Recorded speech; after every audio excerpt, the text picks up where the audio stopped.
One more from the old DWIG on Full Circle. Here's Just the Right Tone by Tim Roll Pickering, published on the 13th of the 11th.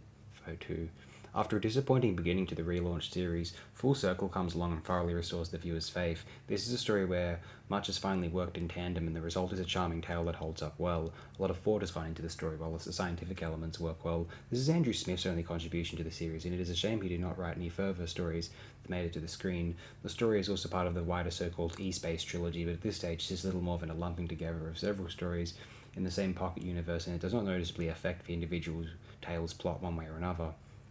Full Circle's plot in itself is exceptionally straightforward, but with some interesting twists along the way. The summons from Gallifrey for Romana to return and her reluctance to do so are both perfectly natural, especially given her time travelling with the Doctor. The idea of the TARDIS getting lost en route is one that harks back to legends as old as the Odyssey, but still works, and the result is a deviation from the destination that works well.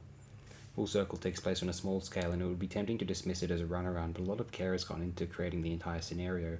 What initially appears to be a story about a lost colony seeking to return home turns out instead to be a tale of evolution and deception that manages to surprise the viewer without seeming at all artificial.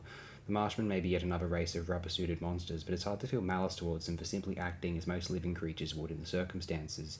This story is best remembered for introducing Adric. Matthew Waterhouse's debut was competent, respectable, but not spectacular. It certainly does not give rise to the major criticism the character has come in for in fan circles. The whole concept of a group of children who are opted out of society has its roots in much literature, including some of Enid Blyton's works, and is perhaps the one weak element in the tale, since it seems rather coy and a significant departure after a considerable period in which children have not been noticeable in the series at all. Nevertheless, Andrew Smith manages to carry this off well enough without it dragging everything else down. Of the rest of the cast is George Baker, who makes the strongest impact as Logan. Richard Willis gives a good performance as Vash, but it is doubtful he would have worked if he had become the new companion, as some fans have wished, but otherwise the cast is for the most part average.